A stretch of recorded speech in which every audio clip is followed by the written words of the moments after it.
So guys, it is no secret that the iPad mini 6 is my favorite iPad. I've been gushing over this little guy ever since it was launched in 2021 and I still love it. But with at least one Apple event on the agenda this year and rumors of an iPad mini 7 flying across the internet, is the iPad mini 6 still a good buy? Let's ramble.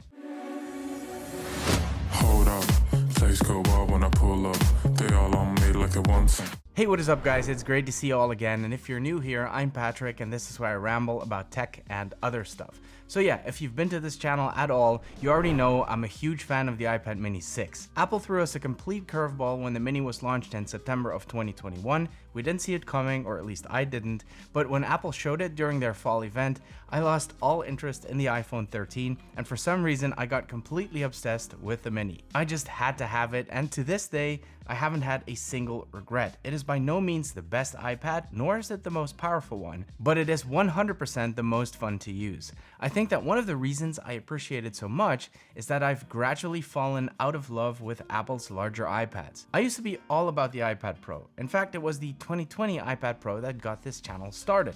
Apple had just dropped the Magic Keyboard, which really changed the way we use our iPads, and with the M1 iPad Pro came incredible power and an absolutely amazing display. But as much as I loved the iPad Pros, I found myself using them less and less. The 14-inch M1 MacBook Pro was such a massive hit for me. It's the best computer I've ever used. It does everything I need it to do. The display is also amazing, and the size and weight are not that far off from a 12.9-inch iPad Pro with the Magic Keyboard attached. So yeah, that gradually turned the iPad Pro into an expensive paperweight for me, or maybe a secondary display at best. The iPad mini fits perfectly in the gap that created. It is considerably larger than my iPhone 14 Pro, but still a lot smaller and lighter than the iPad Pro and Magic Keyboard combo. But most of all, it's not trying to be a laptop replacement. This is arguably Apple's only tablet, and what you see is what you get. And what you get is an insanely fun to use little iPad that does most of the things its big brothers do, but it does it at a fraction of the weight and size. The iPad mini is the device I grab when I just want to chill on the couch and browse on the internet or my social media.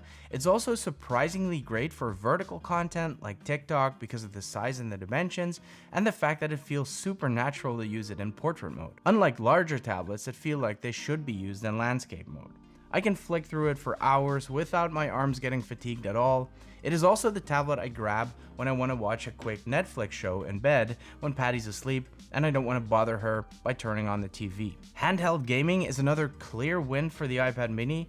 Sure, it doesn't have the best screen of all iPads and the refresh rate is only 60Hz, but so is the Steam Deck, which is a much newer and more modern device. To be honest, the frame rates never really bothered me since this isn't my primary gaming device. And this isn't some AAA game playing beast. The mini is perfect for casual gaming. 500 nits is plenty bright for indoor use, it weighs practically nothing, and because the iPad mini 6 is surprisingly powerful, it's basically a shrunken down iPad Air 4, it can even run more demanding games like Genshin Impact without any issues. One of my personal favorite use cases for the mini is taking handwritten notes. I personally prefer the A5 notebook size over the A4 legal letter size you get on the 12.9-inch iPad, especially for a quick scribble. But there is another important reason I favor the iPad mini over larger iPads or even MacBooks for note-taking, and that is that it doesn't form a barrier during meetings. Regulars to the channel have probably heard me mention this more than once, but I cannot stress this point enough. When you're in a meeting and you pull up a MacBook and you open it up and you start typing and clicking, the person you're meeting will feel like you're not paying attention, you're doing something else. The same is true for a large iPad with a Magic Keyboard. When you open it up, it just forms a barrier between you and whoever you're meeting.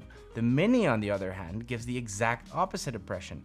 I don't feel awkward whipping it out during meetings, and when you're taking notes on it, it actually looks like you're listening attentively and taking notes. My favorite note-taking app, and this is definitely an OG, is still Notability, specifically because of one killer feature. It lets you record your meeting while you're taking notes. Then later, when you revisit your notes, you can tap on any part of your notes and it will play exactly what was being said at that moment. I can't tell you how many times this app has saved my butt.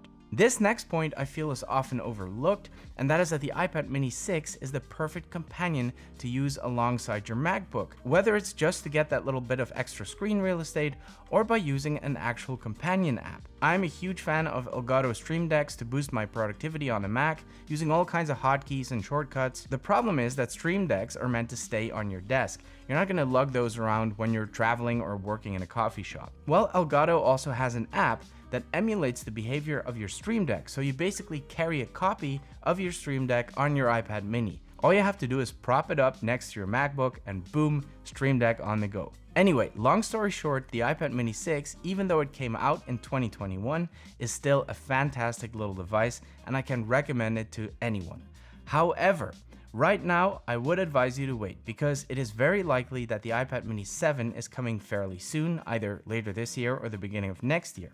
Now, rumors suggest that it won't get the major upgrades we've all been hoping for, like a mini LED screen or even an OLED display or a silicon chip.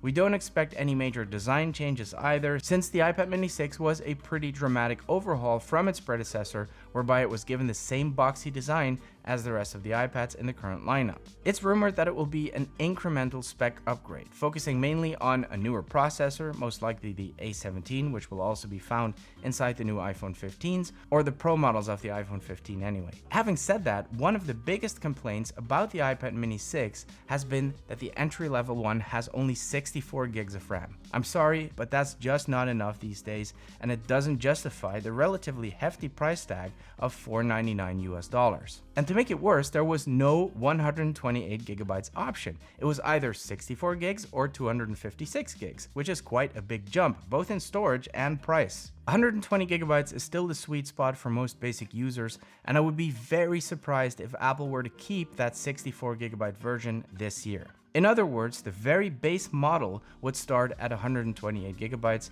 and if the price stays the same, that alone would make it worth the wait. Worst case scenario, you can snag the iPad mini still at a reduced price. If not through Apple, then definitely via some third-party seller. So unless you really need an iPad mini right now, which is unlikely, wait, you won't be sorry. I will definitely be picking up one for myself, comparing it to the 6, see what's new, and report back to you guys. Of course, I'll be reviewing a lot more than that. We're expecting a bunch of new product releases from Apple, so definitely get yourself subscribed and tune in for those. If you enjoyed the video, please give it one of these. It really does help the channel, and stay tuned for some links to videos you might want to watch next.